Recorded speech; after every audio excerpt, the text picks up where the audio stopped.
tarde, sejam todos bem-vindos, bem-vindas, bem-vindes. Uma alegria receber todos vocês aqui, né? Sou Isabel, participante aí do grupo que organiza o Zona Leste Conta. Estamos aí na nossa 6ª edição, a primeira edição presencial, né? Foi um movimento que começou na pandemia, para a gente trazer mesmo esse resgate dos contadores de história, resgate das nossas histórias tradicionais, também das cantigas, né? A literatura, a música, as artes são essenciais para nós, né? Já dizia o saudoso Antônio Cândido, nos humaniza, né? Então, para iniciarmos nosso evento, a gente chama hoje a Ana, que é bibliotecária aqui do Céu Formosa, que nos recebeu com tanto carinho para fazer a abertura do nosso evento. Muito obrigada de antemão a todos pela presença, tá bom? Salva de palmas, gente, para Ana. Boa tarde. Com muita alegria que nós recebemos vocês aqui. É um prazer imenso saber que temos aqui narradores do povo, dessa organização, desse movimento, né, que começou na pandemia. E agora aqui nós temos a honra de tê-los presentes. Então, assim, muita gratidão. Agradeço em nome da Cris Tavares, nossa gestora, do nosso coordenador de cultura presente, Samuel, em toda a equipe, né, do NAC, da educação, o nosso Tiago aqui do som. Então, juntos, né, fazemos esse evento ficar cada vez mais bonito e que vida longa, né, ao Zona Leste Conta. Obrigada. Quero agradecer a Maria, a Nájila, a Isabel e a Natália por essa iniciativa, né? Que é muito importante. E, assim, gratidão, porque temos aqui também o escritor, né? Pedro Monteiro, que acabei de conhecê-lo presencialmente. E, assim, fiquei encantado. Então, esse aqui é o time do Zona Leste Conta, né? Dos organizadores aí. Cabeça, né? Isso aí. E a gente vai iniciar com um cortejo, né? Com um cortejo bem especial, né, Maria? Então, passo a palavra aqui para nossa mestra, Maria Maranhão. Cá chegamos, nós viemos histórias contar. Cá estamos, cá chegamos, nós viemos histórias contar. Somos todos contadores e queremos compartilhar. Somos todos contadores e queremos compartilhar. Tem histórias de magia, de feitiços e assombração. Tem histórias de magia, de feitiços e assombração. As visagens nós trazemos nesta tarde, nesta contação. As visagens nós trazemos esta tarde, nesta contação. As visagens nós trazemos nesta tarde, nesta contação. As visagens nós trazemos esta tarde, nessa contação. As visagens nós trazemos nesta tarde, nesta contação. As visagens nós trazemos nessa tarde, nessa contação.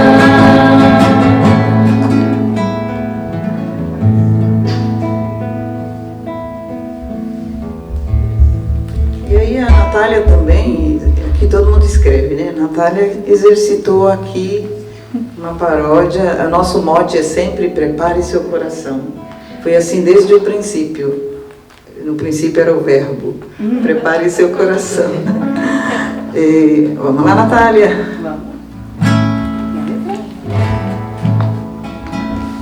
Isabel. Prepare o seu coração pra você não se assustar. Eu venho aqui nesse encontro, eu venho aqui nesse encontro, eu venho aqui nesse encontro para um caos te contar.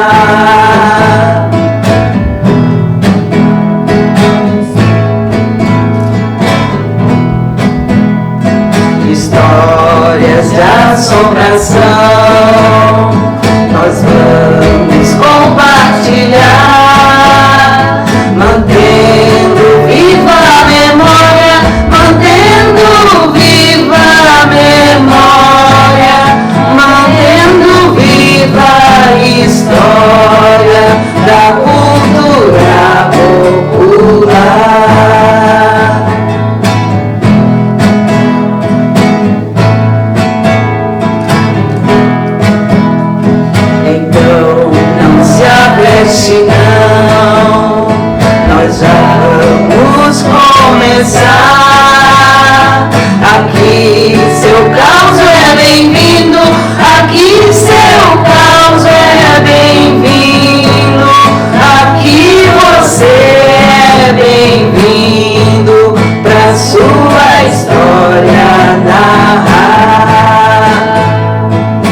seu coração, prepare o seu coração para você não se assustar, pois a Nájila vem aqui um causo contar, causo do caboclo d'água, que em sua infância vivia a escutar. Então prepare o seu coração para o caboclo d'água não te afundar.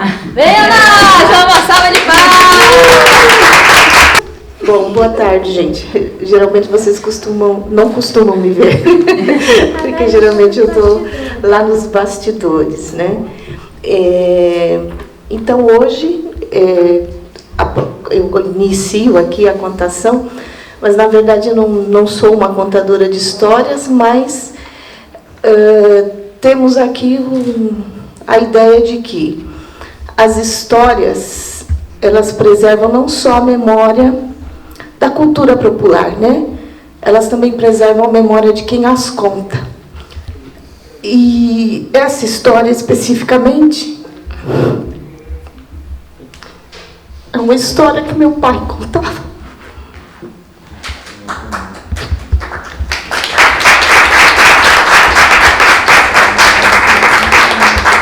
Desculpa a emoção, é que meu pai faleceu em dezembro, aos 97 anos. Então, é uma história bem antiga e que vem lá de Alagoas, que é a terra dos meus pais, né? Meu pai nasceu em União dos Palmares, que é na zona do Agreste alagoano. Mas essa história do caboclo d'água é uma história que é mais da região do Rio São Francisco, né? E como ele viajou, andou pelo Brasil inteiro, era uma história que ele contava para a gente das andanças dele de juventude, né?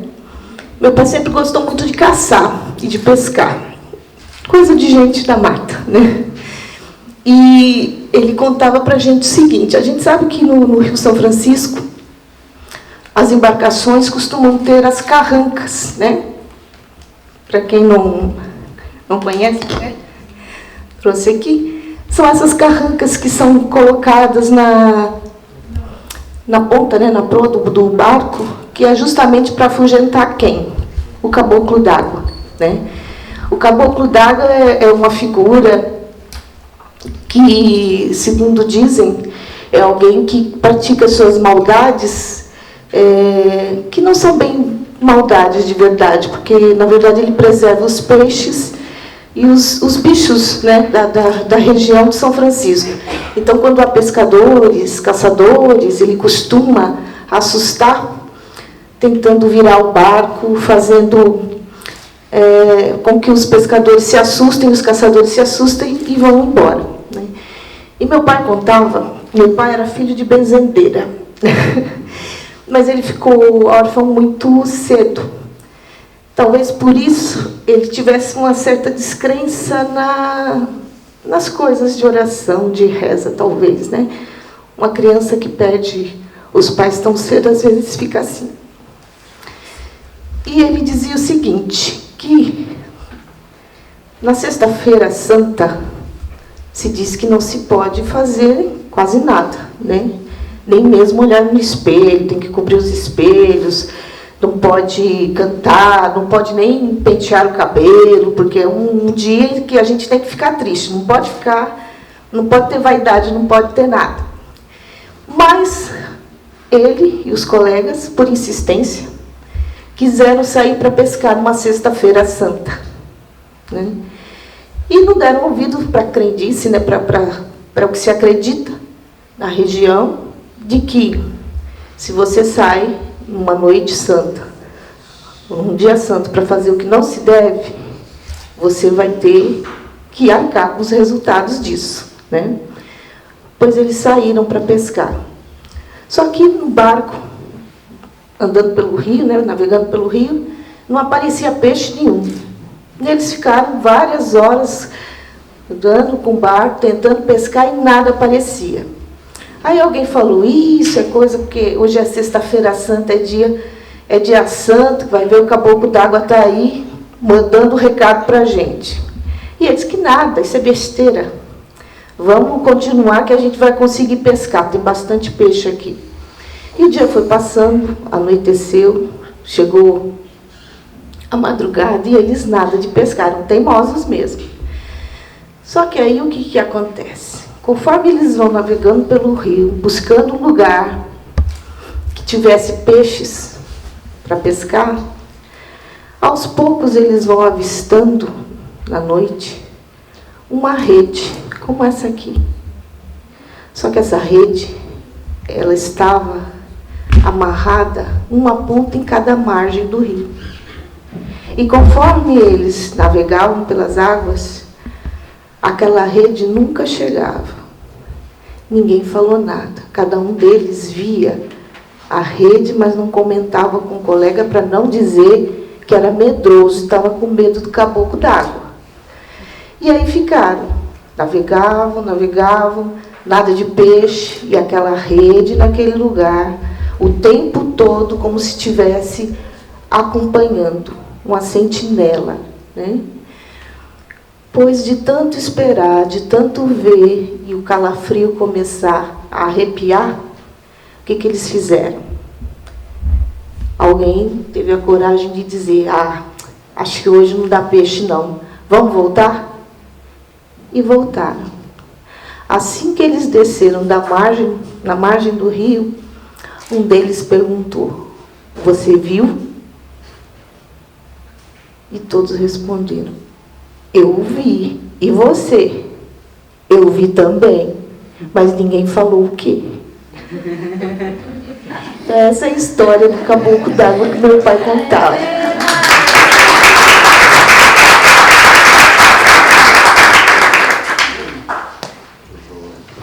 Muito boa, Nájila. Obrigada, viu? Muito obrigada por compartilhar conosco. E agora, pessoal, todo mundo pegou um marcador de página na entrada? Não? Laine, me ajuda, por favor. Pega a cestinha ali. A gente vai pedir essa gentileza. Cada um escolhe um marcador, tá?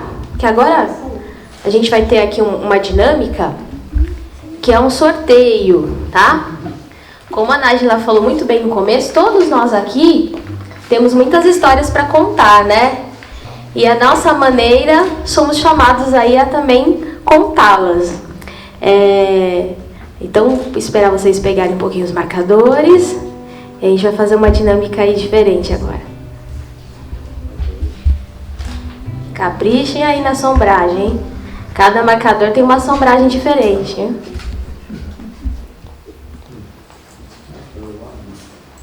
Ó, a Dona Maria tá escolhendo um bem assustador mesmo, olha lá. Isso aí, Dona Maria. Mais uma sombragem nós vamos sortear. E se for a mesma sombragem, o mesmo monstrengo que apareceu para você aí no seu marcador de páginas, pedimos que venha cá para contar um pouco dele e também se apresentar. Veranista que fez um som de fundo bacana aí pra gente, né? Vamos ver. Quem que vai ser o Felizardo, a Felizarda? Ahá! Quem que tirou a cabra cabriola aí? Ninguém pegou a cabra cabriola? Puxa vida, vamos pro próximo, vai lá. Essa aí é a Maria. Isso, pra não ter perigo de sair de novo, vamos lá. Quem pegou uma pinguari? Nossa, gente, mas ninguém escolheu uma pinguari. Olha lá, aê! Uma salva de palmas pro sortudo aqui de uma pinguari! Olha, eu não combinei isso, viu? Esse moço canta e toca muito bem. Vem pra cá, vem pra cá, seu moço, vem pra cá. Tá aqui, isso, tá aqui a história do Mapinguari, tá? Aqui é só chegantes que a gente fez. Sacanagem, hein? Qual que é o nome do nosso Felizardo aqui? Pode se apresentar e falar da sua sombragem. Tá, eu me chamo Wilson, boa tarde pra vocês. Boa tarde. Tocador não, viu? Ah, Tá longe. E eu peguei aqui uma pinguari, o monstro. Ele é feio pra danar, tem uma cara esquisita, uma boca larga. É um olho aqui, né? É isso. Tem que ler a historinha? Agora é isso? Por favor, Wilson, tá bom. compartilha com a gente aí, vai. Essa gentileza. Entre monstruoso e fantástico do Amazonas, come suas vítimas estralaçando o corpo. Estraçalhando-lhes o corpo. Esse monstrengo é gigantesco e cabeludo, muito forte. Tem um olho só, mãos imensas e mata pessoas sem dó nem piedade. Te falei? Vive nas profundezas da floresta e só ataca de dia, sabia? À noite desaparece para dormir e sonhar na escuridão. Danado, né? Isso é vergonha. Dizem que Mapinguari costuma aparecer de surpresa, berrando e fazendo o pior estardalhaço. Eu não sei, vai aparecer aqui? Eu tô meio nervoso, desculpa, eu achei que ele ia aparecer aqui, te juro. Tá bom, é isso? É isso aí, uma salva de palmas. Obrigado. Meio nervoso, mas é isso, né? Obrigada mesmo. Nossa. Valeu, Wilson, valeu. Programa antes que eu fique mais calmo. Obrigada, viu? Mas agora, prepare o seu coração para você não se assustar, pois aí vem ele, o seu Miro Pescador, para a história da Isabel e a sua cachorrinha contar. Prepare o seu coração, minha gente, pro monstrengo não te pegar. Uma salva de palmas pro seu Miro Pescador.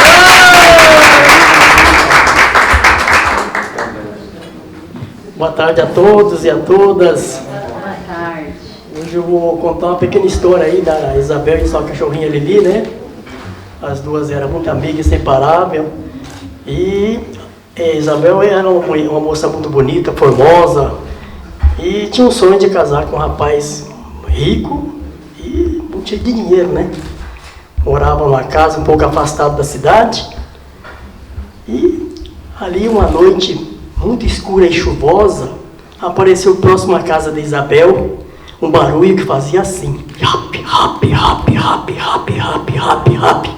Parou bem próximo da porta da Isabel e falou assim: acorde, Isabel, que eu venho te visitar com um sacão de dinheiro que não posso caminhar. Nada, ninguém respondeu. Novamente ele falou: acorde, Isabel, que eu venho te visitar com um sacão de dinheiro que não posso caminhar. Novamente o silêncio, ninguém respondeu nada. Isabel estava escutando, mas não quis falar nada.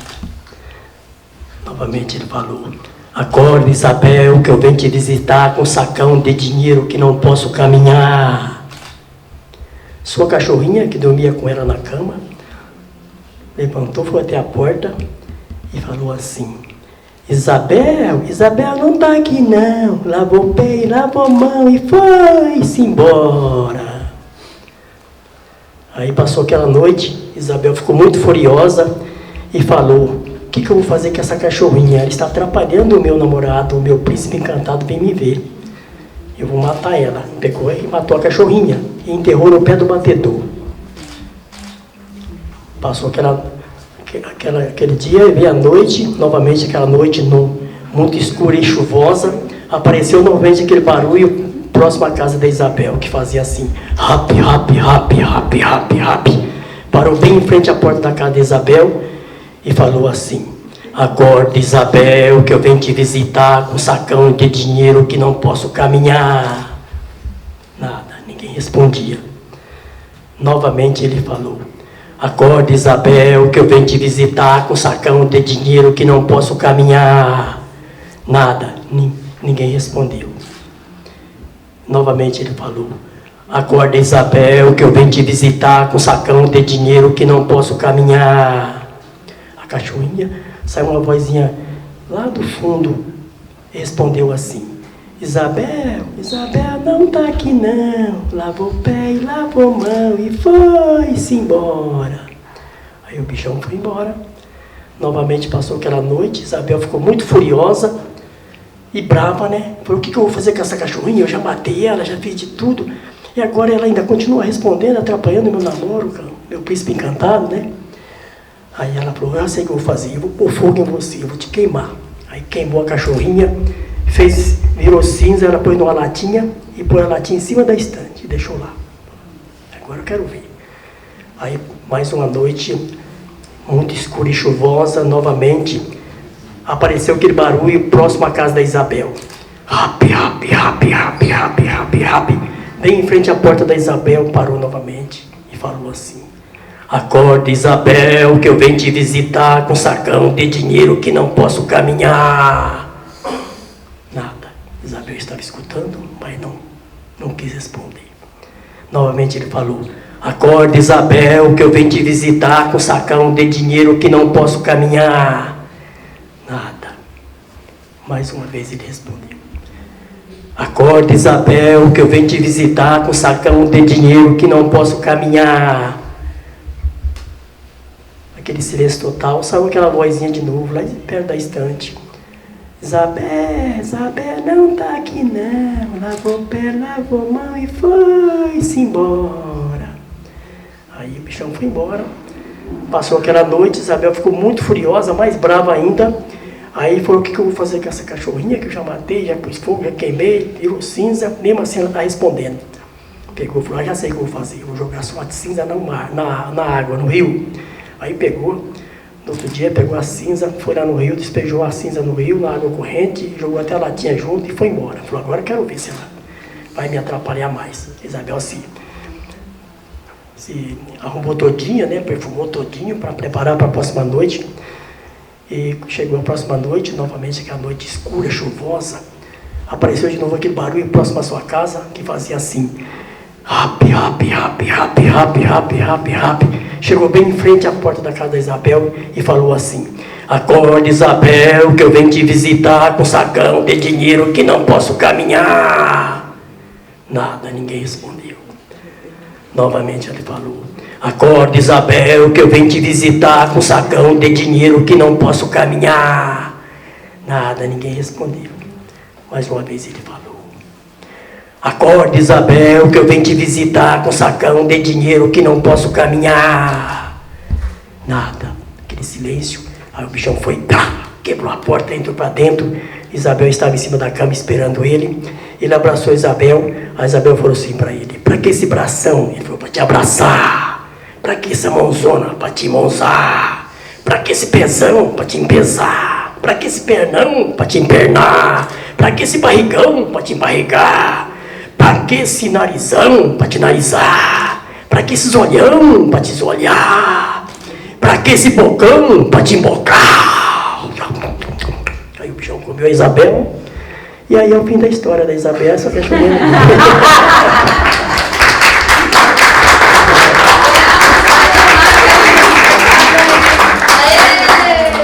Valeu, seu amigo pescador. Não se preocupa não. Fique em paz, tá vendo, gente? Deixa a Lili em paz, né? E é isso aí, valeu, seu amigo pescador. É história de assombração, né? Fazer o quê, né? Na próxima vem o lagartão de novo. Agora a pergunta que todo mundo quer saber: Maria, você já conhecia essa história, Maria? Ó, desde o primeiro Zona Leste Conta, ele tá querendo ver se acha uma história que a Maria não conhece. Vai estar difícil. E nós vamos seguir. Agora eu vou passar o abacaxi aqui para minha parceira Nájila, né? Que vai continuar aqui preparando nossos corações para mais assombrações e assombragens, tá certo? Voltando, né? A gente vai de novo, né? Com o mote: prepare o seu coração para conhecer uma visagem que anda pelo interior e não anda na cidade. Vou chamar aqui a Natália, entre contas e miçangas, para contar para vocês a história da curacanga. Então vamos lá. Se você não tiver medo, eu agora vou contar sobre um mito brasileiro da cultura popular. Ela é uma visagem e não importa a idade, ela gosta de assombrar. Criatura mais estranha, parece uma lobismulher, assustando sem avisar quem viaja sempre a pé. De quinta para sexta-feira, o corpo fica em casa e a cabeça vai por onde quer. E a cabeça pega fogo e gira solta no mundão, rondando campos e matas. É uma estranha assombração. O nome pode variar, mas não se deixe enganar não. É Cumacanga no Pará e Curacanga em Maranhão. E a curacanga, minha gente, ela ronda pelos campos Aqui na cidade é mais difícil de ver, mas às vezes eu tenho certeza que alguns de vocês já teve a impressão que tinha uma luz te seguindo à noite. Eu já tive essa impressão, que eu estava olhando para o céu e que tinha uma luz me seguindo. Pode ser que seja curacanga. Dizem que quando uma mulher se engraça assim para os lados de um padre, como castigo, ela vira curacanga. E o que é isso? A cabeça dela se desloca do corpo e sai à noite, rondando pelas matas. E quando ela encontra alguém vagabundeando, andando, tarde da noite, ela vem de encontrão. E fica ali arrodeando a pessoa, arrodeando, e não vai embora. E assim, do mesmo jeito que ela chegou, quando começa a amanhecer, ela volta e se encaixa no corpo. Mas tem um jeito de você descobrir quem é a curacanga. Diz assim que o melhor jeito é você andar por aí, se você tiver que sair à noite. O melhor é não sair, mas se vai sair, deixa uma agulha virgem assim na bolsa. Se a curacanga aparecer, é só você mostrar essa agulha virgem para ela, que no outro dia você vai ver uma mulher batendo na sua porta. Dito e feito, é a curacanga. Bom, o caso mais contado é a história da Dona Maria do Carmo e do seu Benedito. Eles são da região do Cajapió, do Maranhão. E na Maranhão, terra da curacanga, né, todo mundo sabia que não podia andar à noite. E eles cresceram ouvindo as histórias e assim seguiram a vida. Todo mundo sabia que quando o último raio do sol tocasse a terra, todo mundo para dentro de casa. Nada de ficar pela rua, pelas casas dos outros, não. E eles cresceram assim. Depois de muito tempo, eles já casados, eles queriam ir para uma festa. A festa para ver o levantamento do mastro de São Gonçalo. Ai, gente, isso que é a festa mais linda que tem. O problema é que lá, nessa região do Boa Vista, há muito tempo atrás, não tinha esse negócio de Uber. Ônibus, então, passava um de manhã e um de tarde. Era um para levar e outro para trazer. Quem é bem do interior sabe que é assim que funciona, né? E aí o que aconteceu? Eles perderam o ônibus. E aí, tão certo como 2 e 2 são 4, não ia ter mais ônibus para passar. Mas a Dona Maria do Carmo, por nada que ela ia perder aquela festa. Ficou um ano inteiro esperando a festa e não vai. Pois ela pegou o seu Benedito, deram os bracinhos e foram lá pela estrada, né? Andando, conversando, proseando. E aí, de repente, ai, um calor. A Dona Maria se abanava e não sabia de onde veio aquele calor. Seu Benedito suando. Foi quando eles olharam para cima. Lá estava ela, aquela bola de fogo imensa, e eles andavam de um lado para o outro e tentavam apressar o passo e corriam. Mas a bola de fogo não deixava eles em paz, ia junto. Eles iam para um lado, a bola ia também, eles iam para o outro, essa bola de fogo ia também. E assim foi a madrugada inteira. Quando o sol começou a despontar no céu, foi que eles conseguiram olhar um para o outro e ver que eles ainda estavam no mesmo lugar. Acontece que quando a curacanga fica rodeando sua cabeça, você fica ali perdido, você não consegue sair daquele lugar. E aí, eles aproveitaram que já estava claro e correram. Foram rapidinho. Quando chegaram no lugar da festa, já foram contando para todo mundo. E o pessoal tudo com os pelos do braço arrepiado. Porque todo mundo sabia que era verdade. Olha só. Ela ficou lá na festa, né? Mas ficava toda hora olhando porque tinha que ir embora. Porque ela não queria ter mais aquela experiência, não. Então, minha gente, se vocês forem para lá, para essas bandas do Maranhão, fique esperto. Porque essa história aconteceu assim mesmo, desse jeitinho que eu estou contando.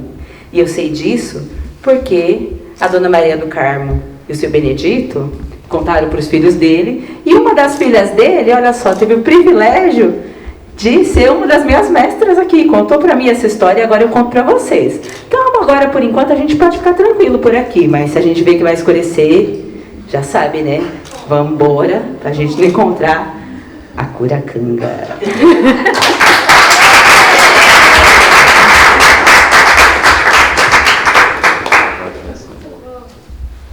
Bom, depois dessa história assustadora da curacanga, ainda bem que é tarde ainda, né?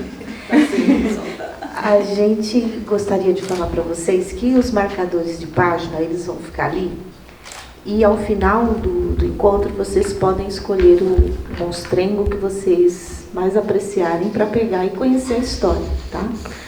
Porque tem alguns que são mais conhecidos, né? Mapinguari, Matinta Pereira, e tem outros que a gente não conhece muito bem. Como, por exemplo, o bicho come-língua. Alguém aqui já ouviu falar do bicho come-língua? Não? Então, gente, o bicho come-língua é, ao contrário da maioria das assombrações que atacam crianças, o come-língua é um menino. Ele tomou essa forma de menino bicho quando a lenda chegou à região do Bolsão, no Mato Grosso do Sul. O menino, quando vivo, era muito mentiroso. Mentiu tanto, mas tanto, que a própria mãe dele rogou uma praga. E ele morreu logo depois que a mãe rogou essa praga nele. A mãe falou que ele, de tanto mentir, um dia a língua dele cairia. O tempo passou e o menino foi encontrado morto e sem a língua. A história fez com que um fazendeiro acreditasse que seu gado encontrado morto no pasto havia sido obra do tal mentiroso, que virou assombração. Um menino com uma língua ensanguentada nas mãos. E quando foi verificar seu gado, percebeu que todos estavam sem a língua. Já próximo à cidade de Goiás Velho, às margens do Rio Vermelho, quem notou a terrível criatura foi um grupo de garimpeiros, numa noite em que ouviram urros medonhos que os deixaram muito assustados. Ao amanhecer do dia, o que os garimpeiros encontraram foram rastros gigantes de um bicho que calcularam teria cerca de 4 metros. Então esse daqui é um bicho medonho que às vezes a gente conhece muito, né? Porque é da região centro-oeste, né? Então agora eu vou passar para a Natália. Vocês gostaram da história do bicho come-língua? É só pegar depois o marcador, tá bom? Prepare seu coração para não ficar com medo, pois quem agora entra na roda é o grande amigo Pedro, trazendo histórias de longe, lá das bandas do Piauí, onde os rios guardam mistérios, que ele irá compartilhar aqui. Então se prepare bem, para não ficar com mucuia, pois o Pedro está chegando para falar do Cabeça de Cuia.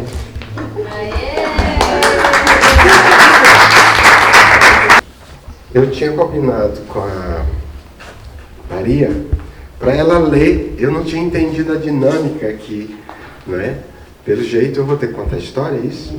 Eu não sou um contador de história, eu sou um escrevedor de história, um escrivinhador de história. Então, eu devo dizer para vocês que eu sou poeta cordelista, me chamo Pedro Monteiro, amasso o barro da rima no metro do bom oleiro, sou um campo maiorense do torrão piauiense no Nordeste brasileiro. E por ser do Piauí, eu, entre outros contos que eu escrevi, eu também escrevi o Cabeça de Cuia, citado aqui. Não sei se eu vou conseguir fazer essa leitura aqui, trocando. Maria, segura esse negócio aqui para mim. Olha, curioso que eu peguei o sorteio meu, saiu Cabeça de Cuia, a história do Cabeça de Cuia. Pois bem, ele contado em verso. E como eu não sou, já disse para vocês, não sou um orador para contar história, eu sou um escritor de história, não é? Então vamos lá. Eu peço vossa atenção aos versos que narro aqui. São ricas oralidades num conto que recolhi, junto ao povo ribeirinho das terras do Piauí. Nas margens do Parnaíba, rio de rara beleza, sua paisagem revela encantos da natureza. Na voz e crença do povo, o mito vira certeza. Poti, outro grande rio de leito espetacular, tem correnteza serena com o dom de desnudar boa parte dos mistérios da história que vou contar.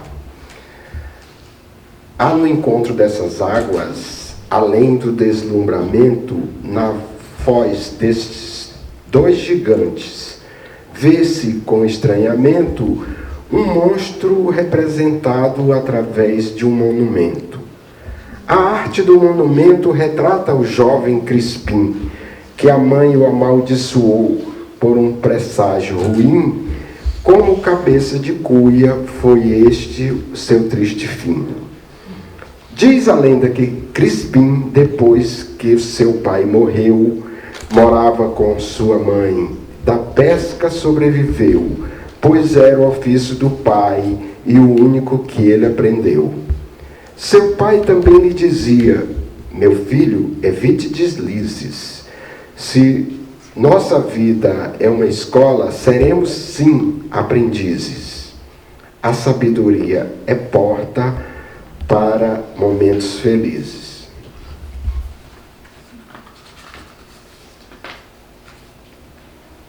Ouvia o que o pai dizia, porém sem levar a sério. Não via inconveniente ou efeito deletério, ao sabor da ignorância não atinava o mistério. Certa vez depois da pesca, quando em casa ele chegou, a mãe serviu-lhe uma sopa, porém o desagradou. Foi só um caldo de um osso, e era tudo que restou. Crispim disse para ela: tudo está muito danado. A sorte me abandonou. Estou mesmo enfeitiçado. Não tinha nada melhor? Comer isso é um pecado. A mãe o repreendeu.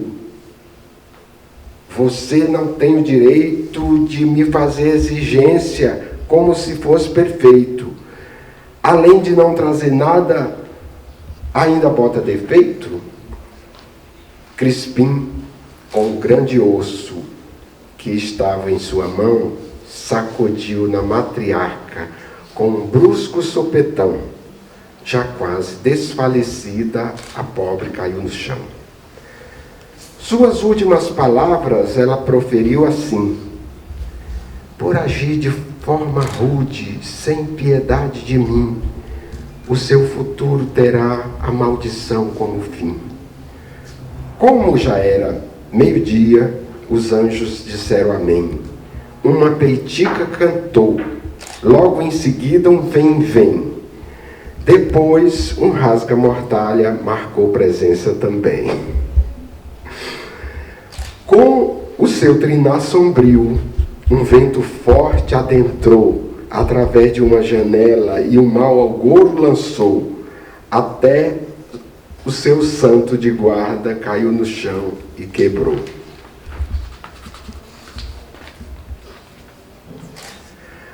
Ante a verdade da cena, o jovem ficou aflito, sem condições de mudar o que já estava escrito. Fez o funeral da mãe sem os preceitos do rito. Esperou dar meia-noite, achou seu horário certo. Fez uma cova bem funda num matagal ali perto. Não acendeu uma vela, temendo ser descoberto. Sozinho arrastou o corpo, usando um carro de mão. O sumiço era um bom álibi para escapar da prisão, mesmo sentindo na alma o peso da maldição. Após sepultar a mãe, Crispim ficou desolado. Jogou-se dentro do rio para morrer afogado, mas cumprindo o seu destino, num monstro foi transformado.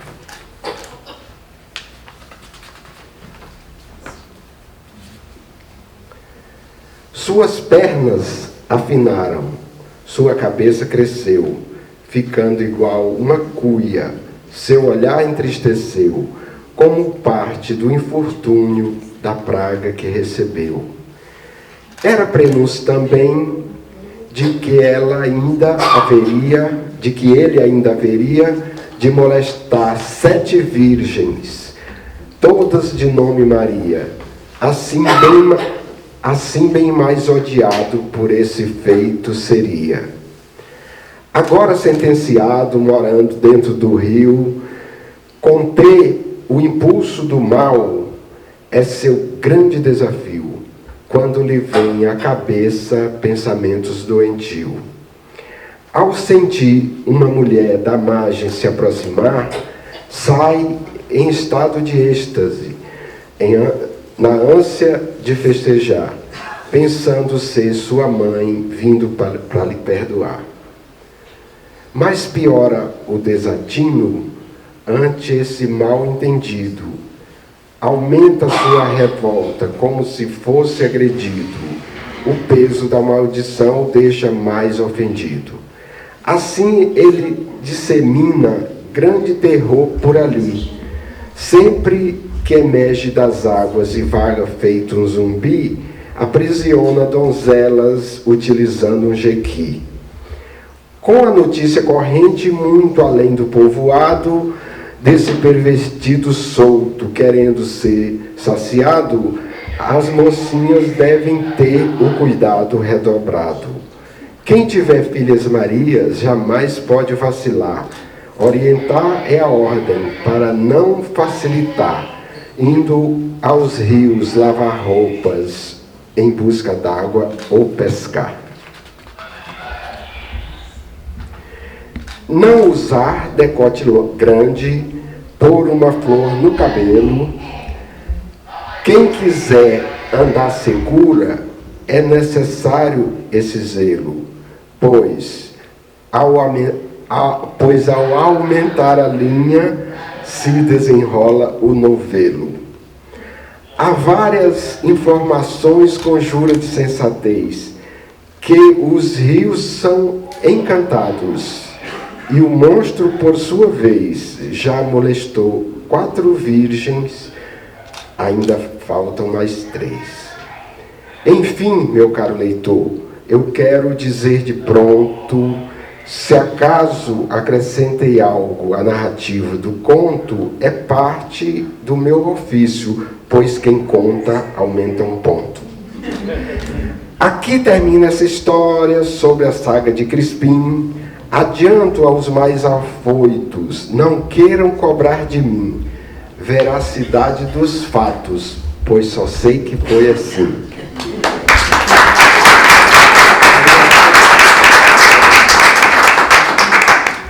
Eu gostaria de partilhar com vocês, e, claro, se for do agrado de vocês, um pouco da pesquisa, né? Como é que a gente faz para chegar a um conto desse tipo.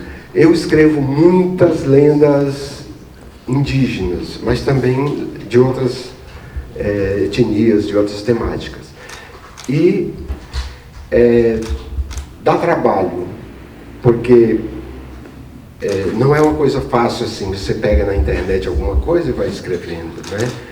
No meu caso, eu gosto de entrevistar pessoas. E aí, como disse bem a colega, que a Natália, a gente busca lá na ancestralidade, nos nossos avós, a história que contada no terreiro, na noite luarada, a luz de lamparina, as riquezas que edificam para mim, um conto. Você, como eu disse, eu não sou um contador de história, por isso o papel aqui voa e tudo mais, porque nesse caso esta não está decorada, não é nada que esteja decorada, né? Tem muitas poesias, muitos poemas que eu decorei, que eu tenho decorado nas minhas apresentações, eu faço com a desenvoltura bem melhor, naturalmente, né? De que eu fazer uma leitura e ainda diante de pessoas tão habilitadas a contar a história como nessa plateia. Mas, voltando à questão do Cabeça de Cuia. A pesquisa, eu fui a Teresina, no Encontro das Águas do Rio Parnaíba com o Rio Poti. E ali eu entrevistei várias pessoas, eu fui a espaços de cultura, a acervo que tem catalogado esses textos e conversei com historiadores. até o guarda, o sargento que era o responsável pela guarita lá, eu entrevistei. E curioso, a definição que ele deu para mim foi maravilhosa, né? Essa parte que o Cabeça de Cuia teria molestado 4 virgens, mas ainda faltam 3, porque ele precisa molestar 7 para poder sair da maldição, sair do rio e virar um ser comum, porque ele estava naquela condição dada a praga da mãe, né? E o sargento falou: olha, esse negócio aí é tudo história, é tudo... Não é verdade isso não, aqui não tem nada disso não, de Cabeça de Cuia. Ele levou para um lado do real, quando se trata de um mito. E se a gente olhar cada mito, cada história, cada lenda que nós difundimos aqui, que nós temos conhecimento, ela tem, quase sempre ela tem uma origem numa mitologia mais de raiz, né? Como essa da Cabeça de Cuia, por exemplo, o Cabeça de Cuia, ele dialoga tanto com o boto cor-de-rosa, né? Na questão do engravidar as meninas e ter como álibi da gravidez a presença do Cabeça de Cuia, né? E, no caso do boto cor-de-rosa, idem. Como dialoga também com a mitologia grega no que diz respeito a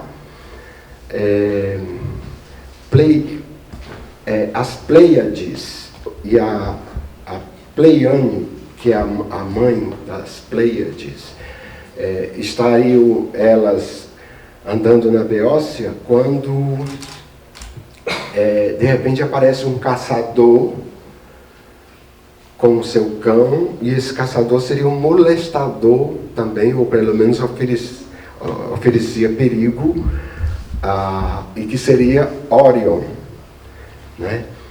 E diante daquele vexame, daquele perrengue da mãe com as suas 7 filhas, e aí tem as 7 moças aí do Cabeça de Cuia, as 7 Marias, o que aconteceu? Zeus os separou, tanto o caçador com seu cão, que virou o cão maior da constelação de Órion, né?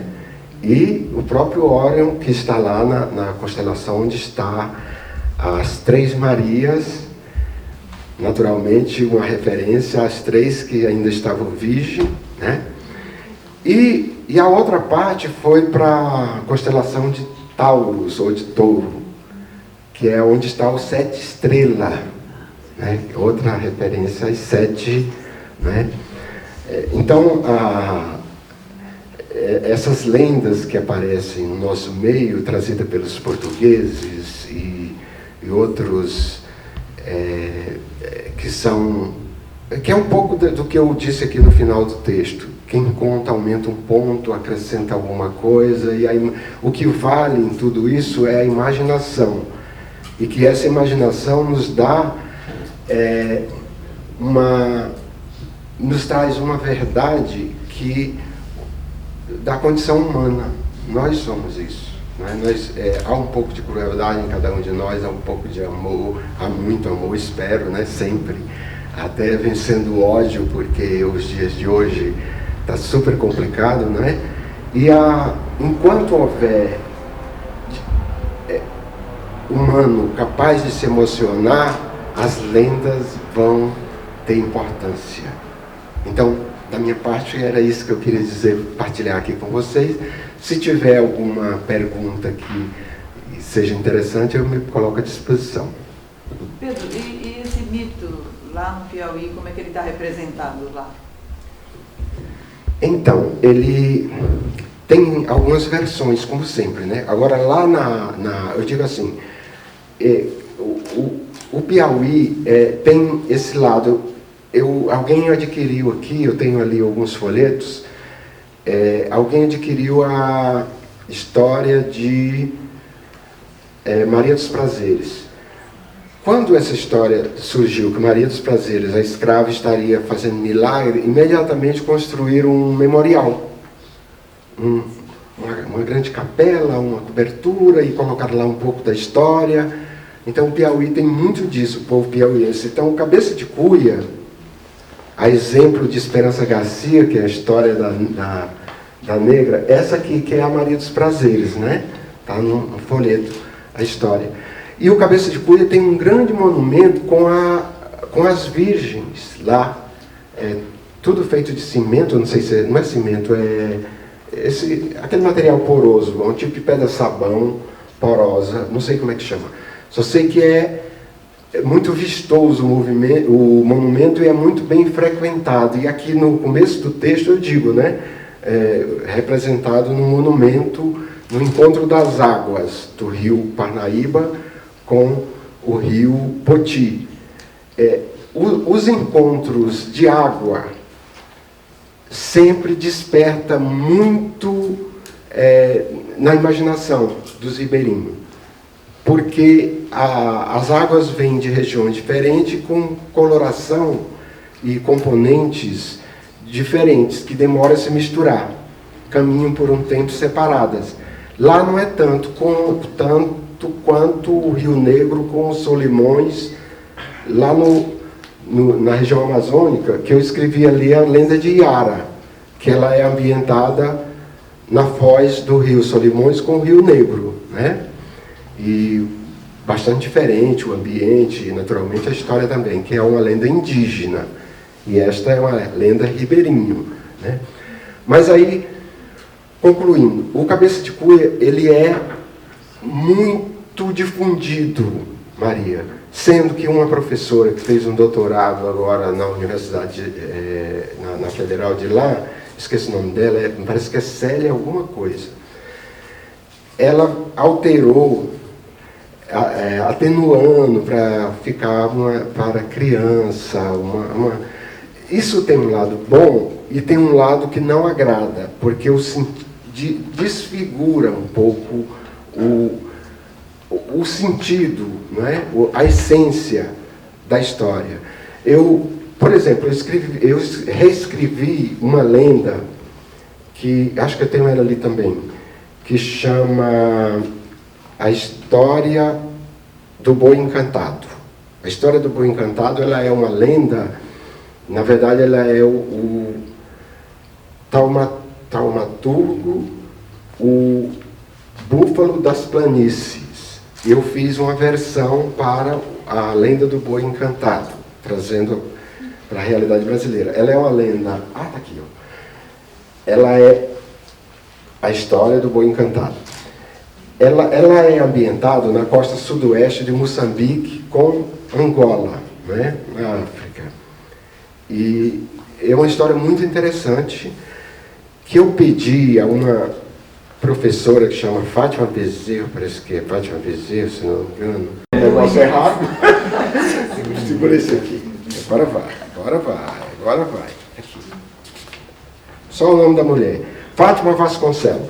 A doutora Fátima Vasconcelos, nós não nos conhecemos pessoalmente, né? Eu mandei e-mail, ela respondeu e fez a apresentação. E aí, depois, ela, com certa liberdade já, a gente tinha conversado por telefone até, ela escreveu para mim, preconceituoso, hein, tu? Aí eu respondi para ela, não, eu não, a história, eu apenas fui fiel à história. Aí ela deu uma risadinha e falou, você tem razão, eu estou brincando, você sabe que eu estou brincando. Como é que eu vou... a estrutura da história, havia o dote, e que quem, logo nas primeiras estrofes, que eu digo que é recolhido em Moçambique,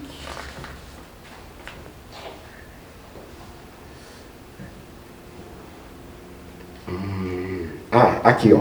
Era uma vez um casal, singelo, porém feliz, com um belo par de filhos. E como o costume diz, o rapaz será o herdeiro se a moça casar primeiro, pronta para ser matriz. Era de costume do povo, quem tivesse um casal e fosse pobre, a moça casava primeiro porque recebia o dote. Depois, de posse do dote, o irmão casava pagando o dote também, né? Era próprio daquela cultura. E essa história. Só que, no caso, esse camarada aqui, ele, além do dote da irmã, que ele recebeu da irmã, ele ainda, o pai investiu com a colheita de milho, a safra de milho e não sei o que mais, vendeu lá uns animais, para que ele pudesse ter fazer uma escolha mais pomposa, vamos dizer assim.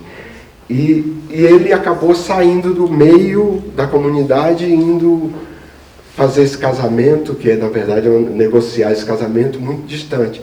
E com isso fugiu dos costumes da família e isso trouxe o infortúnio da história, em função disso, né? E aí eu questionei a provocação que a moça fez, que a professora fez, justamente com esse argumento, que atenuar, mudar alguma coisa, eu posso acrescentar, eu posso suprimir até alguma coisa, mas eu não posso mudar a estrutura da história, senão ela vai virar uma outra coisa. Então, você pegar o Cabeça de Cuia, que justamente a maldição vem por conta de uma crueldade cometida, colocar ele oferecendo flores, né, por onde ele anda, não dá. Tem que dizer o caráter dele para poder a estrutura da história ficar pronta. Então é isso. Eu quero, já que não tem mais perguntas, a gente vai continuar. Eu quero agradecer a todos vocês por ouvirem essa história. Quero agradecer a Maria Maranhão, que me convidou, a professora Nádia, e todo mundo aqui que eu anotei ali, mas já sem a cola no seu nome, mas todos que me convidaram, todos aqui da organização. E eu tenho certeza que dentre vocês que ainda não contaram história aqui, todos são bons contadores de história, porque nós somos assim. Às vezes a gente até não se reconhece como tal, mas de um jeito ou de outro a gente contribui para a história, ou contando, ou escrevendo, ou vivendo a história, ou como ouvinte, apologista. Todos nós temos papéis importantes nesse universo da arte e da cultura. Muito obrigado.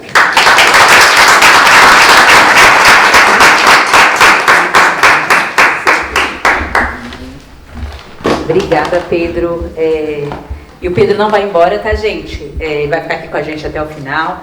Daqui a pouco, quando a gente terminar, vocês não fiquem preocupados com a curacanga, porque uma coisa que eu não sei se ficou clara, ela taca mais de quinta para sexta-feira. Hoje é sábado, fiquem tranquilos, tá? E aí o Pedro fica aqui mais um pouco, depois se vocês quiserem saber mais sobre as obras dele, né? Estão ali expostas na mesa, a gente pode conversar. E agradecer, Pedro, por todo esse trabalho lindo de recolhimento, né, das nossas histórias e por você compartilhar. Porque às vezes eu não tenho essa disponibilidade e também não tenho esse jeitinho. Eu falo para Maria, não tenho esse jeitinho de ir lá recolher as histórias, de conversar. E que bom que tem aqui, né, o Pedro, que tem tanta gente que sabe lá conversar, recolher, colocar no papel para a gente ajudar a divulgar. Eu recolhi uma agora da Curacanga, que é lá no Ceará, na cidade de Viçosa. Eu estive lá agora. E uma história muito interessante. Só que lá ela é contada de uma moça que havia uma paixão proibida e ela acabou tendo um desatino lá e botou fogo no corpo e morreu dessa forma. E agora anda assustando as pessoas durante a noite. Ai, que delícia. Agora, daqui a pouco a gente vem. A Curacanga. Um articulozinho que eu escrevi também. Tá aqui o Cabeça de Cuia. Fogo no cabelo. É isso aí. Ali é a pisadeira. A última é a pisadeira, né? Então, mais uma vez, obrigada, viu, Pedro? Daqui a pouquinho a gente cruzeia mais. Então, gente, prepare seu coração. Não tenha medo, seja forte, para conhecer a história de um sabido cheio de sorte, que na vida teve a proeza de ser compadre da morte. E esse sujeito enriqueceu, ficou conhecido em todo lugar, médico danado de bom, que conseguia a morte enganar, Entre na roda, Isabel e Laiane, para esse caos nos contar.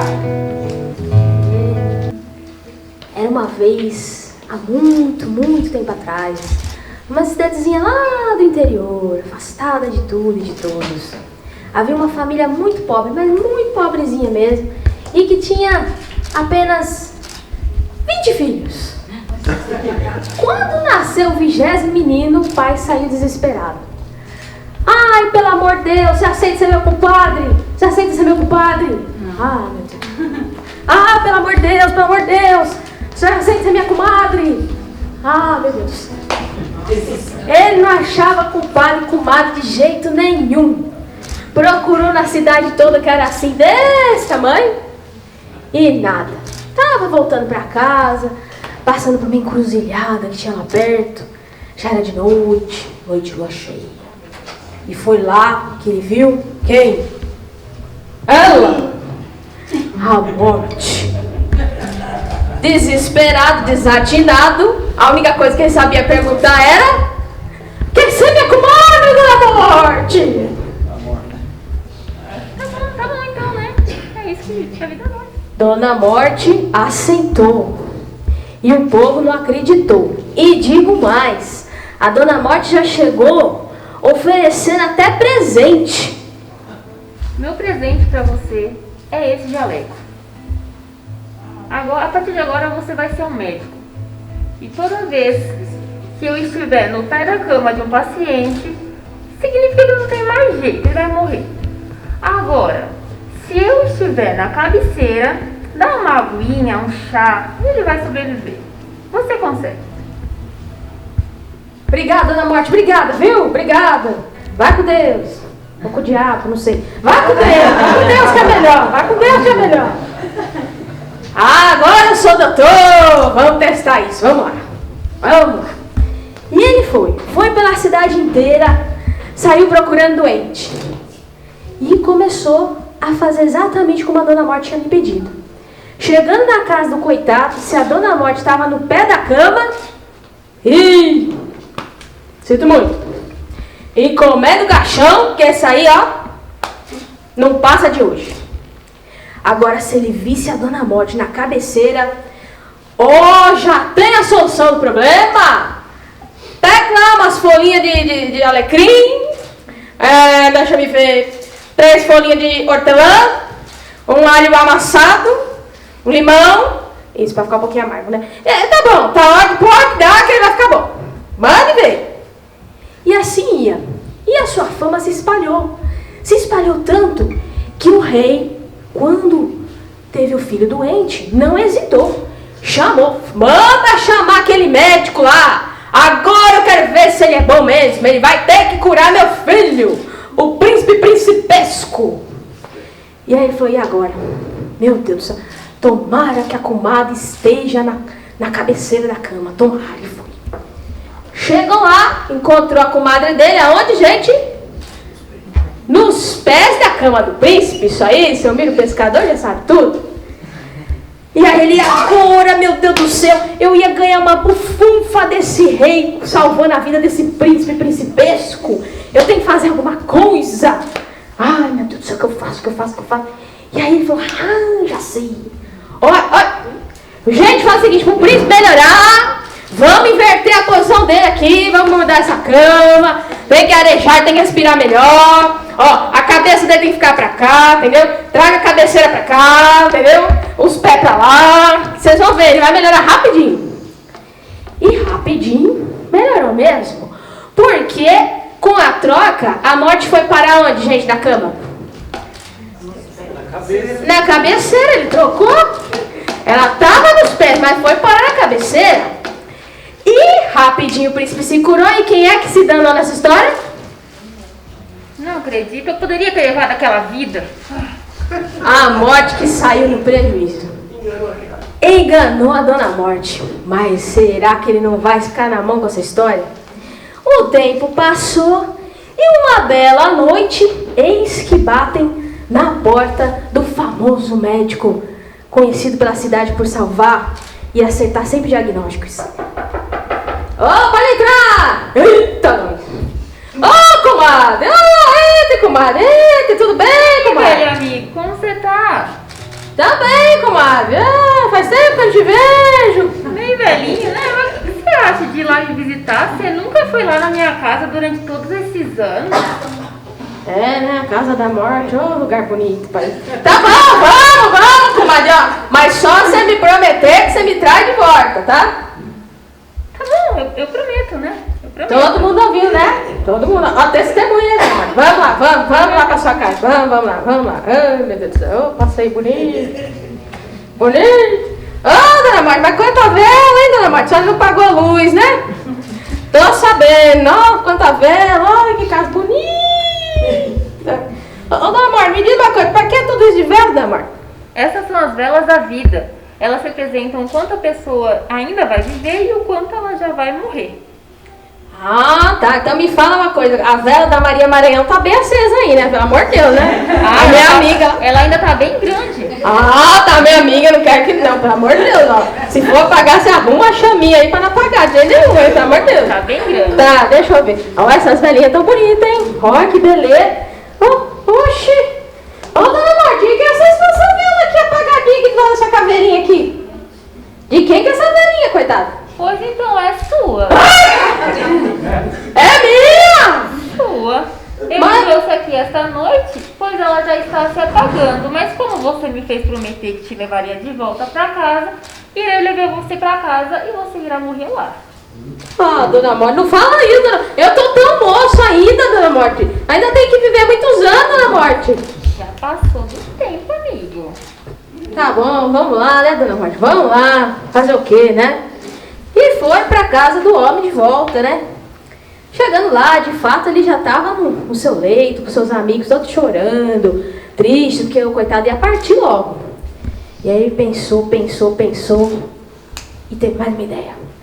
Falou assim, comadre, eu tô morrendo. Ai, que dor no peito, comadre. Deixa ao menos eu rezar um Pai Nosso, pra poder ir em paz. Deixa. Como é a última coisa que você vai fazer na sua vida, eu deixo você fazer isso. Então tá bom, vamos lá. Pai Nosso que está no céu. Ai, esqueci o resto. Termine logo isso, homem. Dona Morte, eu esqueci o resto. Vai demorar mais uns 10 anos, quer dizer, uns 20 anos pra eu lembrar a segunda parte. Mais uns 10 anos pra eu lembrar a terceira parte. Aí quando eu lembrar tudo, eu vou com a senhora, tá certo? Deixa disso, bora. Não, a senhora prometeu que ia deixar eu terminar de rezar. Prometeu, gente? Prometeu. Então, vai-se embora. Vai com Deus ou com o diabo, não sei, mas vai-se embora. Vai. A sua alma ainda será minha. Mas não hoje. E assim o tempo passou. E o danado doutor foi ficando mais velhinho e mais rico, né? E aí um belo dia ele estava andando em suas propriedades, nas suas fazendas, e ele viu de repente uma cerca. E a cerca estava toda rasgada. E aí pela cerca ia escapar a criação, né? Ia machucar a criação dele, ele ficou muito irritado. Mas capaz, eu queria morrer para não ver uma desgraceira dessa! Eita, que capalão, Jesus!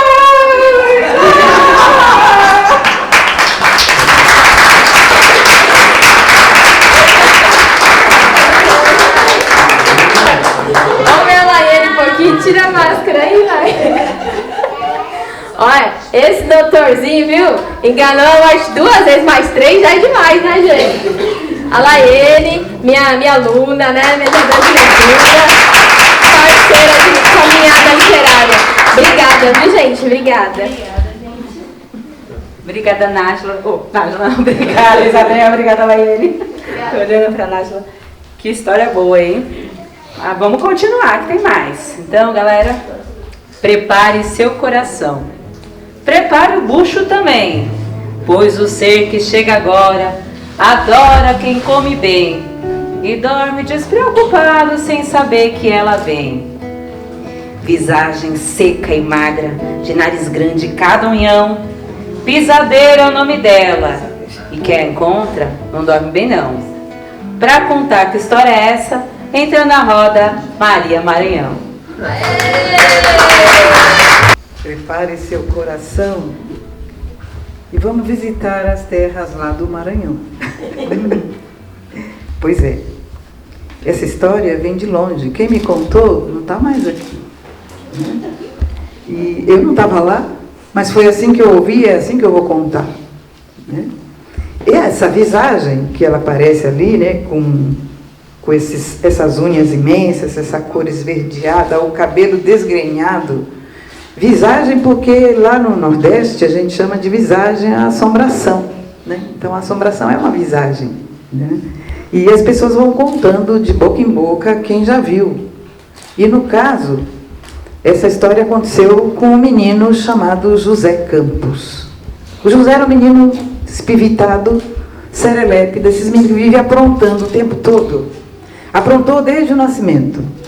O José, quando era bem pequenininho, ainda bebê, ele já tinha 2 irmãos, já mais velhinho. E aí a família toda dormindo lá, cada um na sua rede e tal. Meia-noite já passava quando a mãe escuta o choro do José. O José estava bebezinho ainda, na sua redinha. E aí ela escutou o choro do José, foi lá na rede, cadê o José? Não estava. E aí ela ficou, cadê José? E agora? Ninguém tinha visto o José, nem os irmãos, nem o pai, e ficou caçando o José. Aí ela foi seguindo o choro dele, foi seguindo, pois não é que o José estava lá no chiqueiro dos porcos, deitado bem em cima dos porcos, lá enroladinho nos panos, do jeito que ela tinha colocado ele na rede. E ela pegou aquele menino, trouxe para dentro de casa e começou a rezar em cima dele. Rezou todas as rezas que ela sabia, porque no interior é assim. O povo reza nas crianças, reza, que é para afastar os mal-olhados, para afastar as maledicências, tudo. E aí ela começou a rezar, mas o menino não tinha jeito. O menino era traquinas de verdade. Pensa que quando ele era pequeno, já andando nas 2 pernas, todo mundo ia caçar com a espingarda de espoleta, ele ia com a mão. O povo ficava lá, os meninos, os homens lá com as espingardas, os meninos com as espingardinhas de espoleta para acertar nas aves que era para comer, jaçanã, paçoca, né? Aquelas aves que a gente comia no arroz. E aí então o José chegava lá de mansinho e pegava aquela ave, quebrava o pescoço e pendurava no shortinho. Enquanto o povo voltava com um pouquinho de aves assim no cesto, José chegava aqui com uma volta, parecia uma saia de passarinho aqui, tudo pendurado. Era incrível, e a mãe ficava, meu Deus, onde vai parar José? E rezava para que José se salvasse. E José cresceu contando história. Para cada viagem que José fazia, ele trazia umas histórias do Arco da Velha. E ele contava assim, com tanta precisão, com tanta veemência, assim, que o povo acreditava mesmo que aquilo tinha acontecido de verdade com ele. Pois quando José já estava grande, bem grande assim, já viajando mais para lá, mais para cá, já tinha até casado, já tinha até filho. José foi um dia passear na casa da irmã. E a irmã era uma cozinheira de mão cheia. Na casa da irmã tinha um salão assim bem grande. Era um salão que ficava guardado.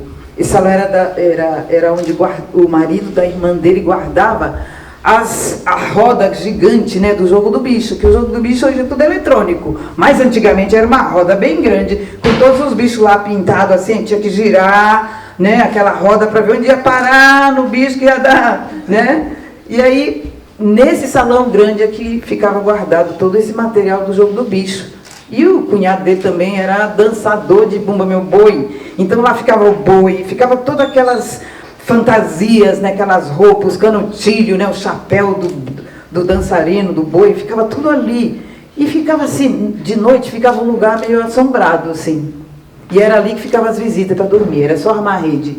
E nessa noite José ia dormir lá. Só que antes ele foi lá comer as comidinhas que a irmã fez, que era uma boa cozinheira, ela vendia comida. Não assim para querendo ligar uma coisa com a outra, mas a irmã morava na frente do cemitério. Era bem em frente assim, lá no São Bento, tinha o cemitério do São Bento e a irmã dele morava ali fazendo comida para o povo, que ia lá só comer carninha de porco, cortadinho em cubinhos assim, no urucum, uma farofa, e José mandou ver para dentro. Ó, comeu, depois armou a rede dele lá, naquele salão imenso, e começou a se embalar para lá e para cá, aí dormiu. No dia seguinte, José acordou com uma dor assim, atravessando que ia da barriga para as costas, que ele não estava entendendo. Aí ele se queixou, será que foi a comida? Não, mas é uma comida tão boa que não vai fazer mal. E na noite seguinte também. Depois de comer tudo aquilo, né? Dormiu, acordou de manhã com uma dor atravessando assim, né? O que será que está acontecendo? Eu nunca senti essas coisas, como de tudo. Nunca aconteceu isso. Aí o José, naquela noite, comeu uma carninha de porco, uma farofa, um feijão saboroso. E aí deitou, começou a se embalar, se embalar, se embalar. E aí o olho dele foi bem direitinho lá para a quina daquela parede, daquele salão. Tinha um buraco ali. E o buraco dava para ver direitinho a lua. A lua estava lá, toda desenhada. E aí foi aí que José, deu meia-noite. E José viu uma perninha passando por aquele buraco. Depois uma outra perna. E aí passou o resto tudo. E aí José puxou a beiradinha da rede, se cobriu e ficou paradinho na rede, que a rede tremia. Foi aí que ele sentiu aquela coisa escanchar em cima dele, assim, sabe? Igual a menina quando anda com o irmão aqui escanchado na cintura. Pois aquela coisa escanchou na rede, começou a balançar a rede para lá e para cá. E foi a noite todinha assim, até quando o galo cantou, que ele sentiu um alívio e aquela coisa saiu de cima dele. E aí José, por isso que ele estava com tanta dor assim, atravessando, né? Da barriga para as costas. E aí ele falou, não, deve ter sido uma visão. Não, essas coisas... E José era um homem sem medo. A gente tem que botar assim bem o pingo no i, que José era um homem sem medo. Não tinha medo de nada. De alma do outro mundo, então, ele tirava de letra. Ele olhava antes da alma aparecer. Aí o José, naquela segunda noite, fez a mesma coisa, o ritual, comeu aquelas comidinhas saborosas da irmã, foi deitar. Aí ele estava assim com a beirada da rede cobrindo, aí ele resolveu dar uma espiada, bem na hora que aquela perninha passou de novo por aquele buraco, e passou todo o corpo, e aí ele sentiu aquela coisa sentar em cima dele, e a rede começou a balançar.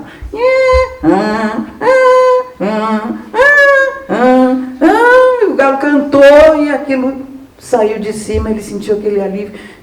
Era de verdade. Tinha uma coisa que vinha toda noite visitar José e sentava bem no meio da barriga dele e passava a noite toda até o galo cantar. Mas como José era um homem sem medo, né? Ele lembrou que ele tinha uma espingarda e que a espingarda estava lá, né? Ele falou, deixa que eu te pego essa arma. Deixa estar que eu te pego. E aí ele foi lá, forrou o estômago mesmo, bem, encheu o bucho, né? E aí se deitou, pôs a espingarda do lado, fechou a rede, as duas bandas, e ficou lá bem quietinho, espiou lá. A lua estava lá, bem bonita. Foi aí quando ele viu a primeira perna passando.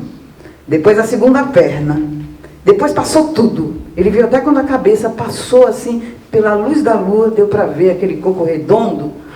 E aí ele começou a sentir que alguma coisa sentava em cima dele e começou aquela balançada de rede. E José bem quietinho lá, segurando a espingarda, quietinho para nem tremer. Foi aí que o galo cantou, e aí aquela coisa saiu de cima dele, e quando estava subindo na parede, José abriu a rede e preparou a espingarda. E aí aquela coisa subindo na parede, ele preparando a espingarda. Quando aquela coisa chegou bem lá no buraco, no centro do buraco, ele apontou a arma e... Pei! E aquilo desapareceu. Bom, José não tinha certeza de nada, né? Era esperar para ver. Naquela noite ele estava assim, com alívio, né? E aí comeu as comidinhas lá da irmã, farofa, um arroz de toicinho bem frito, assim, aqueles cubinhos de carne de porco. Ela era especialista em carne de porco. E aí ele mandou para dentro. E com o urucum ficava mais saboroso. Ela fazia um arroz vermelhinho, que era a sensação do lugar, daquela rua ali do cemitério. Todo mundo ia comer o arroz dela vermelhinho. E José mandou ver, né? E aí esperou de noite, pôs a espingarda do lado, esperou, mas nada apareceu. Só com um tiro de espingarda aquela arma desapareceu, nunca mais apareceu. Dizem que era pisadeira, que vinha todo dia, né? Ele comia muito. E aí ficava lá deitado de barriga para cima na rede, mas ele dizia, pisadeira que nada, aquilo era a arma do outro mundo. Mas arma nenhuma enfrenta a minha espingarda. E assim ele se livrou dessa assombração, né? Mas o povo continuou dizendo, era pisadeira, porque tu come demais de noite. E aí vai dormir numa rede com a barriga para cima, era pisadeira. Não, não era, era pisadeira. Pois é, aí pisadeira se espalhou pelo Brasil todo, né? Lá em Brasília, teve até uns alunos que fizeram uma tese de mestrado, estudaram junto, pesquisaram pisadeira pelo Brasil todo e fizeram uma canção para homenagear a pisadeira, mas sobretudo para dar um alerta. Cuidado, gente, olha, a Natália falou, prepare seu bucho, não foi? Como é que é mesmo essa história? Prepare seu coração e prepare o bucho também. É. Ela gosta de quem come bem. Isso. Mas aí se você vai dormir de barriga para cima, não vai ter jeito. A pisadeira vai aparecer assim, pulando pela janela. Meia-noite, ela anda pelos telhados, né? E você não está nem prestando atenção quando ela surge ali, né? Para pular em cima da sua barriga. Mas eu tenho certeza que a barriga eu vou mostrar, então. Porque a barriga dói. Porque a barriga dói? Dormir de barriga para cima. Esses alunos lá da Universidade de Brasília fizeram então uma música que é para as mães ficarem bem atentas, para quem tem filho pequeno, que deixa as crianças assim dormir sem cuidado nenhum, com a barriga para cima, ó, não pode, tem que deitar de lado. E os moços fizeram a música direitinho. Dizem por aí que nos telhados vive uma assombração que de noite chega em segredo, aproveitando a escuridão. É a pisadeira que vai atacar todas as crianças depois do jantar, que vão dormir de barriga pra cima, com o bucho cheio de tanta comida. Pisadeira vem, começa a pisar, dá uma dor no peito que não quer parar. Criança percebe, não consegue escapar, só a mamãe pode ajudar. Pro pequeno melhor se virar, pra pisadeira é bom se mandar. Mas como é que é essa história mesmo? Dizem por aí que o quê? Dizem por aí que nos telhados vive o quê? Vive uma assombração. O que ela faz? Que de noite chega em segredo, aproveitando a escuridão. Aproveitando a escuridão. É a pisadeira que vai atacar todas as crianças depois do jantar, que vai com o bucho cheio de tanta comida. Pisadeira vem, começa a pisar, dá uma dor no peito que não quer parar. Criança percebe que não consegue escapar. Só quem? Só a mamãe. É, mamãe. Pode ajudar. Olha lá, tem que ajudar, né? Pro pequeno, melhor se virar. Isso, e pra pisadeira? Ah, é bom se mandar. Isso, porque tem mamãe ali, ó, correta.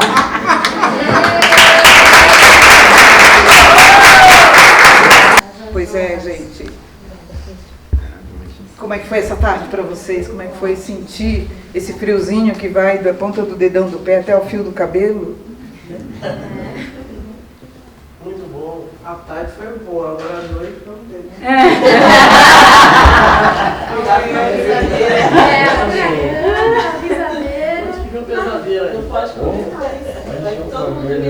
Pois é. Comer pouquinho, né, Maria? E virar de lado, né? Exato, é só comer pouquinho, né? Não exagerem mais à noite. Comida boa mesmo é meio-dia, né? Na hora do almoço. Depois da janta. Ah, e tem mais uma coisa, né? Que ficou muito claro aqui. Ninguém fica na rua depois das 6 da tarde. Todo mundo tem que estar dentro de casa, os meninos tomando banho, jantado, né? Assim, Pedro? Todo mundo jantado, né? Lá junto com a família ali, né? A lamparina acesa, tem muita assombração por aí pelo Brasil afora, que a gente nem sabe o nome. Quando eu era criança tinha até uma que chamava FIT. FIT, sabia, Pedro? Que o FIT passava nas casas apagando todas as luzes. Apagava tudo de uma vez. E aí a gente ficava assim, suspenso, né? Procurando uns aos outros, né? Para se agarrar um no outro, para esperar a mãe acender a lamparina de novo, né? Porque a mãe que vai enfrentar os fitos da vida, né? Mãe corajosa. Sim. Então, esse é um momento também de valorização da nossa cultura, né? Da cultura brasileira, de compreender toda essa mitologia, né?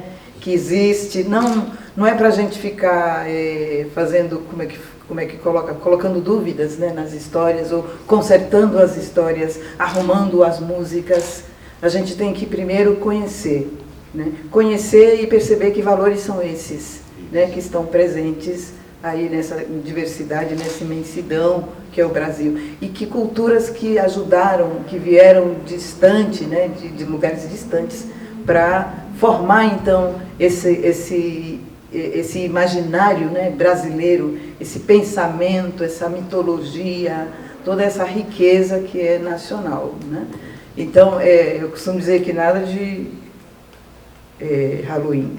É Saci, Pererê mesmo, né? Então a gente tem que conhecer bem, tem que criar Saci, como tem lugares que tem os criadores de Saci, os criadores de lobisomem. É isso, ser um criador é você colocar isso em evidência, aquilo que quer ser apagado. Não permitir que a nossa cultura seja apagada, né?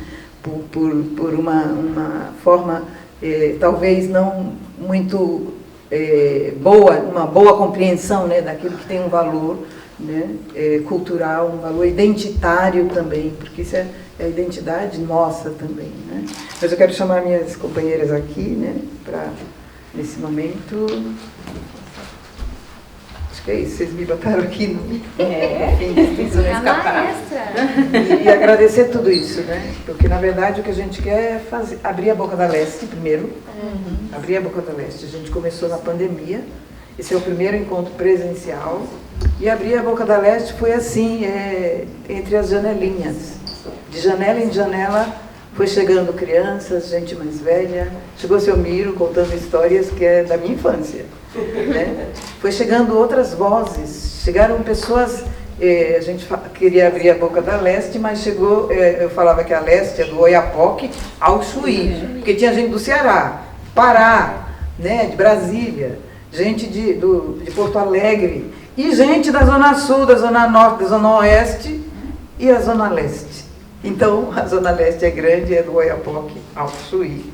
Quem aqui é da Zona Leste? Oh! Isabel. Gente, então a gente agradece mais uma vez a toda a equipe do CEL, né? Tiago, muito obrigado. Muito obrigada aqui representando o Samuel, representando a gestão, né? Agradeço a Cris pra gente, por favor. A Ana. Nossa, a gente foi muito, muito bem recebido mesmo. A gente agradece imensamente.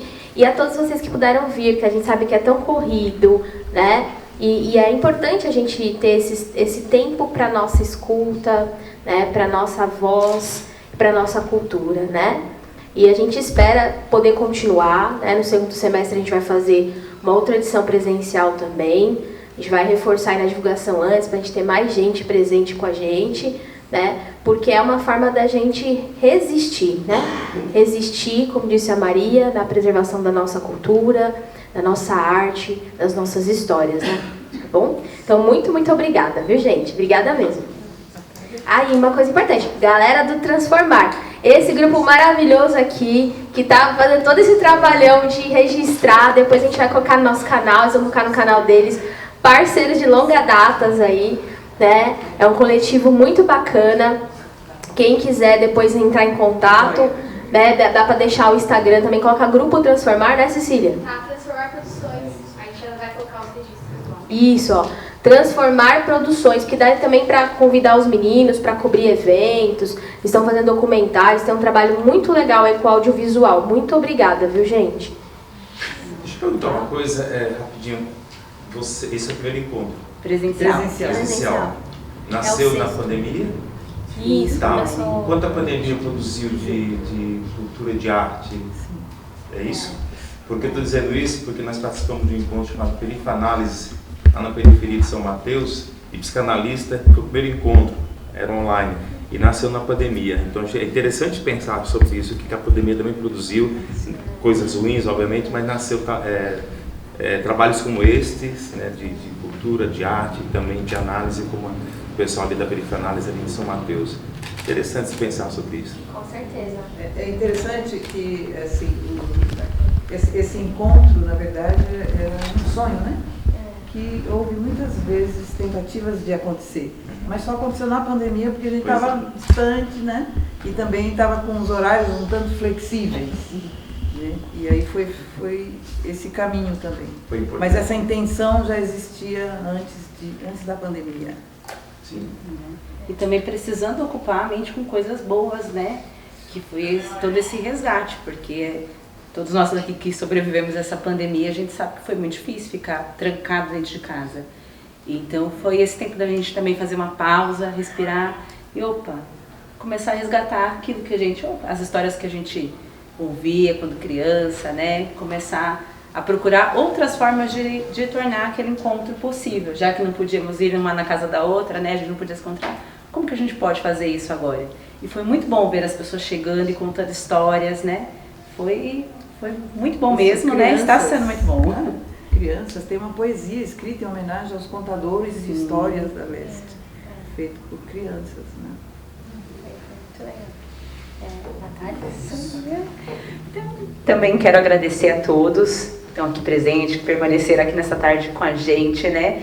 Gostei muito das palavras do Pedro, realmente, todos nós somos contadores de história, porque a gente não pode chegar perto de alguém que a gente logo lembra uma coisa para contar. A gente gosta de contar história, né? Que bom que hoje a gente aumentou o nosso repertório, a gente já tem mais coisa agora para contar, né? Quando a gente encontrar os nossos amigos, nossos parentes. Agradeço a todos vocês, toda a equipe aqui, as minhas parceiras, né? Porque é sempre um momento de muita aprendizagem. Hoje aprendi muito com o Pedro. Muito obrigada, viu? E é sempre muito importante, quando a gente para ouvir outra pessoa, essa escuta atenta, né? Quanto que a gente aprende? Então, obrigada. Obrigada a todos vocês. Também só tenho a agradecer a todos que participaram, as minhas parceiras aqui de longa data, né? A gente já está há algum tempo trabalhando pela leitura e também agregando a contação de história, os narradores, a presença do Pedro, que é sempre essa pessoa tão gentil, né, de participar e de oferecer para a gente o conhecimento dele, a produção dele artística, e ver como a arte é importante, né? A gente falou aí da pandemia e tal, como a arte fez a gente resistir durante a pandemia e como a arte fez a gente resistir durante todos esses últimos anos, né, tão pesados para a gente. Se a gente não resiste pela arte, pela leitura, pela literatura, pela contação de história, pela ficção, pela poesia, a gente não sobrevive, né? Então, assim, muito obrigada ao pessoal aqui do CEL que deu essa oportunidade da gente realizar esse encontro presencial. Obrigada ao pessoal que fez toda aí a parte técnica, né? E a gente espera contar com vocês nas próximas edições, né? Presenciais, que a gente vai procurar fazer da melhor forma possível, dentro do possível, que a gente faz tudo aqui, é só por, por dedicação mesmo, né? E a gente aproveitar para dizer também para vocês que nos marcadores tem o e-mail do grupo. E aí, se vocês tiverem sugestão, se vocês tiverem algo para, né, acrescentar, sugerir, comentar, vocês estejam à vontade, tá? Também, quem colocou o e-mail, quem se inscreveu e colocou o e-mail, a gente vai encaminhar certificados de participação para todos aqueles que colocaram, tá? O e-mail. E, assim, estamos disponíveis para qualquer sugestão, se alguém quiser alguma indicação das pesquisas. A Maria aqui, né, a Natália e a Maria são pesquisadoras também das contações de história, das histórias, das narrativas. Então, alguma dúvida, alguma coisa, vocês podem encaminhar por e-mail, que a gente, na medida do possível, vai procurando responder, tá bom? Então é isso, muito obrigada. E aí tem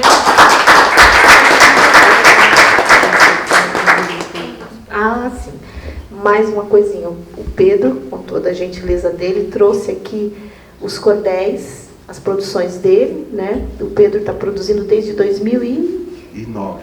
Desde 2009 tem mais de 40 obras já publicadas. Então, ele trouxe parte do acervo dele aqui, que estão disponíveis para venda. Então, se vocês quiserem dar uma olhada, né, valorizar, aí tem lá toda a história do Cabeça de Cuia. Lembrando que venda é importante, mas o apreciar, o manusear, o contato é valioso, viu?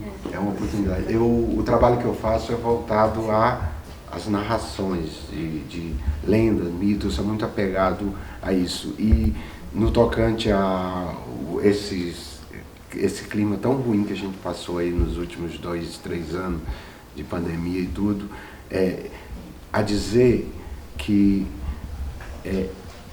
às vezes o mar bravio nos dá lição engenhosa, afunda um grande navio e deixa boiar uma rosa. Aê!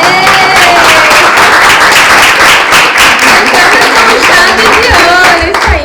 Gente, muito obrigada, viu? Ótima tarde a todos. Então, por favor, apreciem os materiais do Pedro. Quem não assinou a lista de presença, assina, deixa seu e-mail, né? Que a gente manda o certificado. Pega os marcadores lá dos outros monstrengos. As balas. As balinhas para adoçar a tarde. Tem uma aguinha lá também. Só tem mais uma coisa, gente, assim, esse evento ou esses encontros todos que ocorreram não tem fins lucrativos. Nossa missão é divulgar a cultura mesmo, é levar ela onde não chega.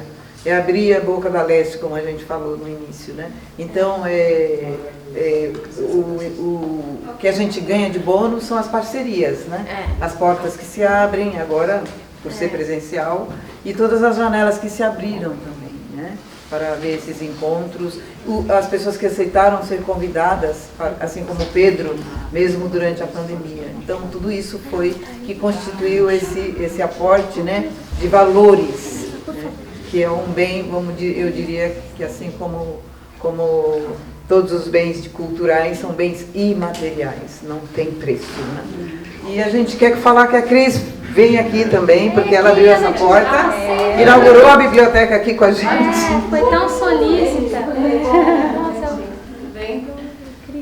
E os vídeos dos encontros estão no canal, tá? Do Zona Leste Conta, os encontros anteriores. Quem quiser. Oi? Não? É Zona Leste Conta. Zona Leste Conta.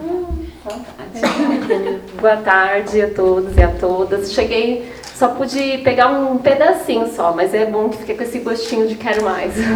É um prazer receber esse grupo maravilhoso aqui, né, esse coletivo, com tanta cultura, né, com tantas histórias. Isso é muito bom. Eu espero que vocês venham mais vezes, né, e cada vez mais a gente consiga abrir as portas mesmo para mais gente, tá bom?